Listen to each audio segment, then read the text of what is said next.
सजनो बस एक त्रिभुज जैसा देखो ये महाभारत रण था।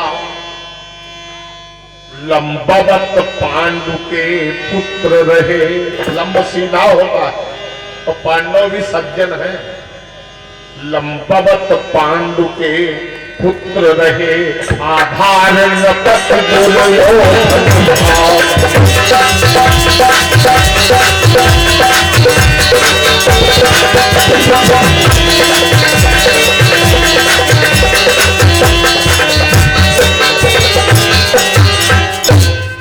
कर्णवत कर्ण का था चरित्र।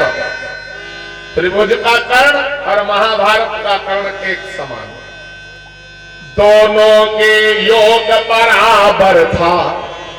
तराजू के एक पल्ले पर कौरवों और पांडवों की शक्ति रखी जाए और एक पल्ले पर अकेले कर्ण की शक्ति रखी जाए तो दोनों पर अकेला भारी है।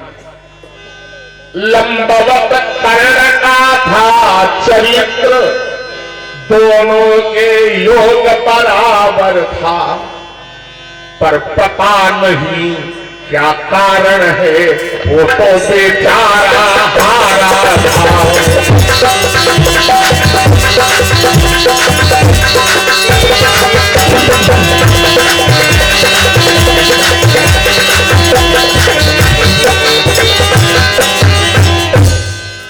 दोनों के बराबर अकेले शक्ति रखने वाला वह कर्ण महाभारत के युद्ध में हार कैसे गए?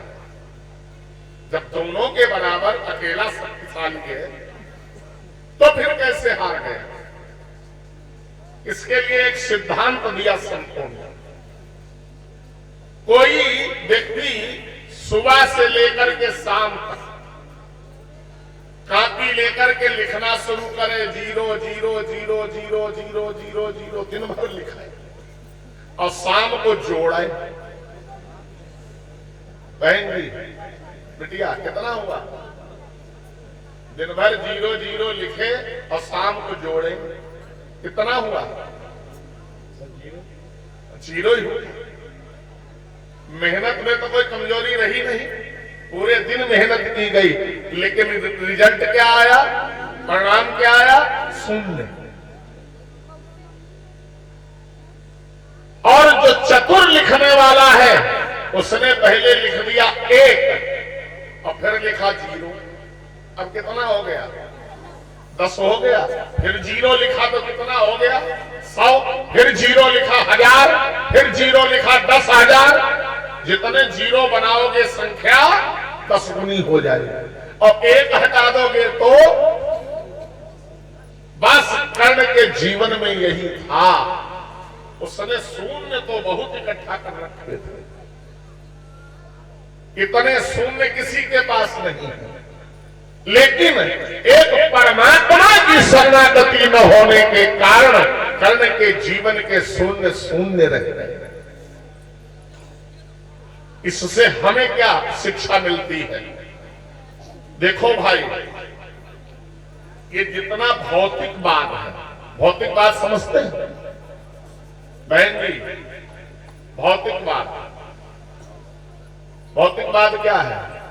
बढ़िया मकान बना लिया, बैंक बैलेंस बना लिया, गाड़ी घोड़ा खरीद लिया, ये सब भौतिकवाद है। और भौतिकवाद क्या? इसे शून्य मानो। और अगर इसी भौतिकता में भगवान को जोड़ दो तो 1 शून्य 10 गुना हो जाएगा। यही कर्ण के जीवन की कथा है, यही हमारे आपके जीवन की कथा है। और जानते हो, अभी आपने कथा में सुना कि कर्ण का जब जन्म हुआ था तो ये कवच और कुंडल पहने हुए थे। जन्म से ही इसे कवच मिला हुआ है। ये कर्ण पूर्व जन्म में सहस्र कवची नाम का राक्षस था और भगवान शंकर की तपस्या करके इसने 1000 कवच मांग लिए थे और वरदान मांगा था कि हे भोलेनाथ हमारी मृत्यु कैसे हो।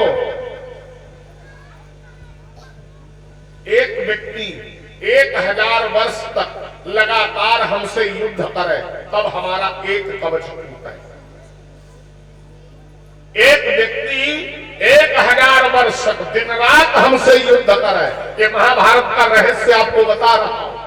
हालांकि मैं महाभारत की कथा कहता नहीं हूं, महारथी नहीं हूं इसलिए, लेकिन अब बात चल गई तो मैं महाभारत का रहस्य आपके बीच रख रहा हूं।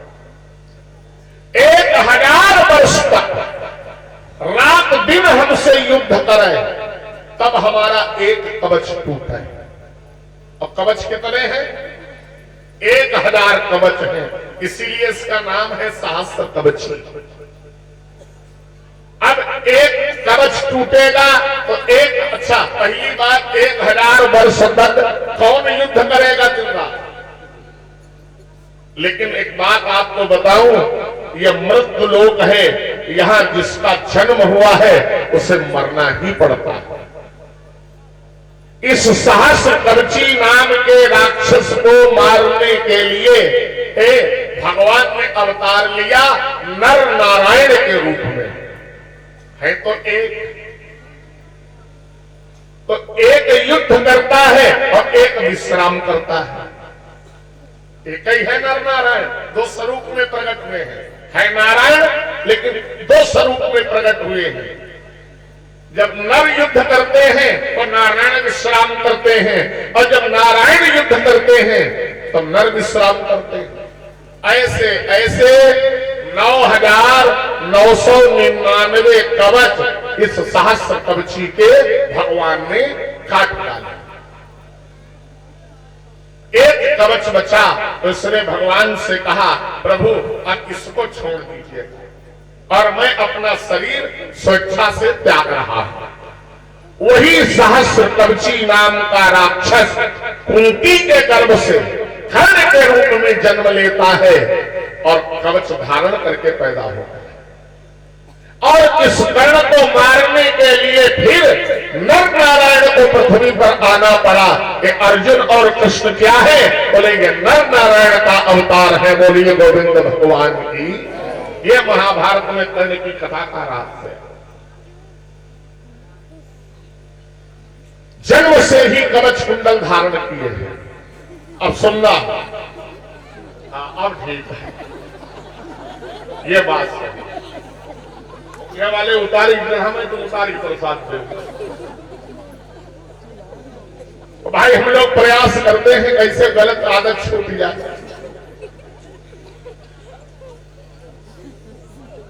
कर्ण का जन्म कुंती के गर्भ से हुआ। ये सूर्य का पुत्र है, लेकिन इसका पालन पोषण एक सारथी के घर में हुआ। अब जन्म तो पुत्र तो सूर्य का है, पालन पोषण एक रथवान के यहां हुआ है।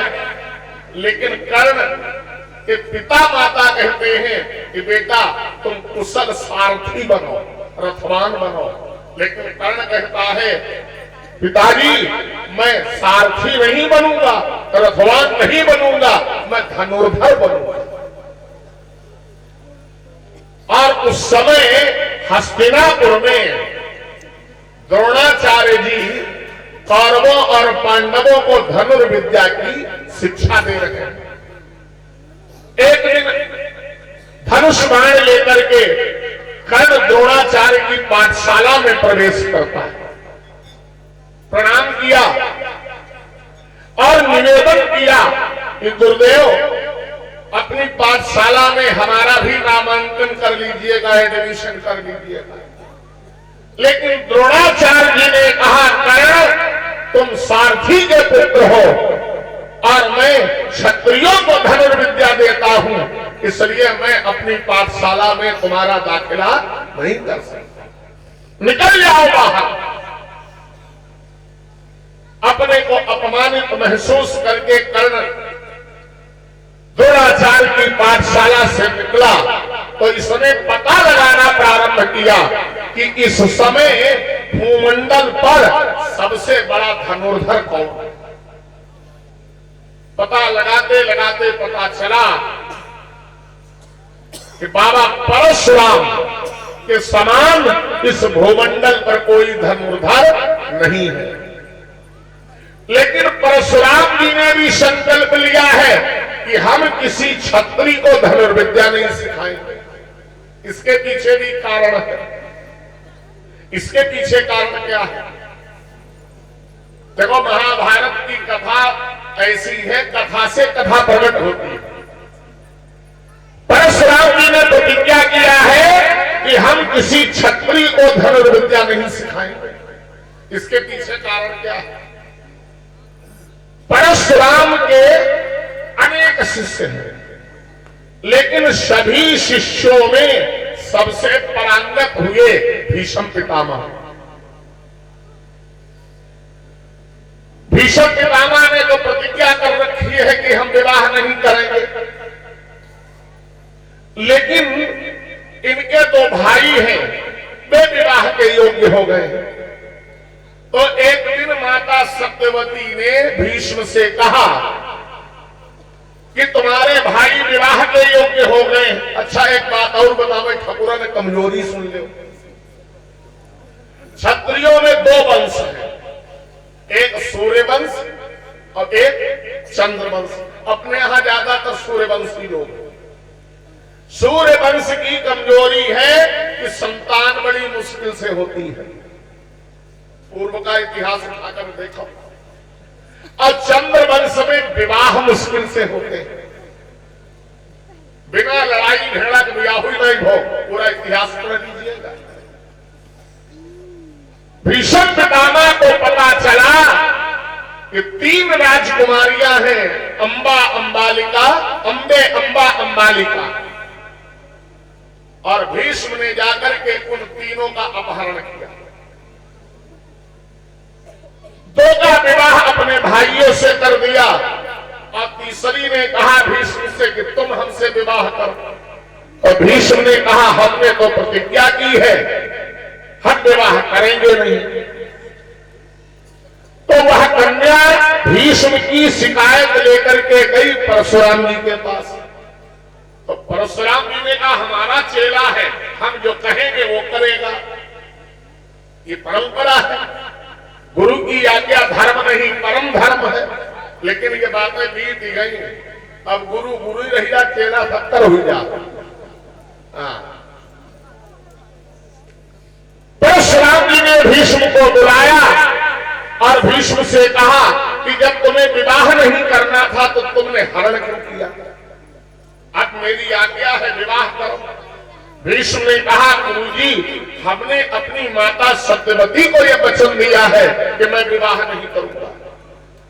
परशुराम जी ने कहा विवाह नहीं करोगे तो हमसे युद्ध करो। गुरु चेला बिठनी गई। सुबह से लेकर के शाम तक युद्ध हुआ। न भीष्म हारे न परशुराम जी हारे। भीष्म का रण कौशल देख करके परशुराम जी बड़े प्रसन्न हुए। गुरु तब है प्रसन्न हो जब चेला आगे आगे चलते।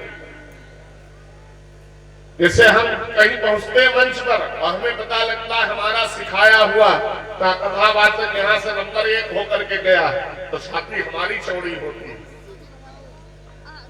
भीष्म का रण कौशल देख करके परशुराम जी बड़े प्रसन्न होते हैं और भीष्म से कहते हैं बेटा भीष्म, हम तुम्हारे रण कौशल से प्रसन्न हैं, हमसे वरदान मांग लो। तो भीष्म पिता ने कहा गुरुजी और कुछ होना चाहिए, कल सवेरे फिर है नहीं रही गई।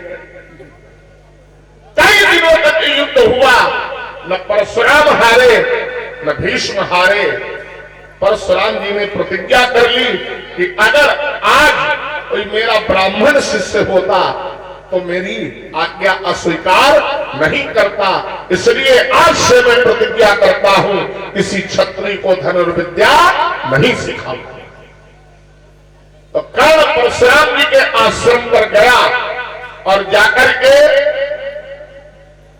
तुलसीदास जी एक पंक्ति लिखते हैं मानस में,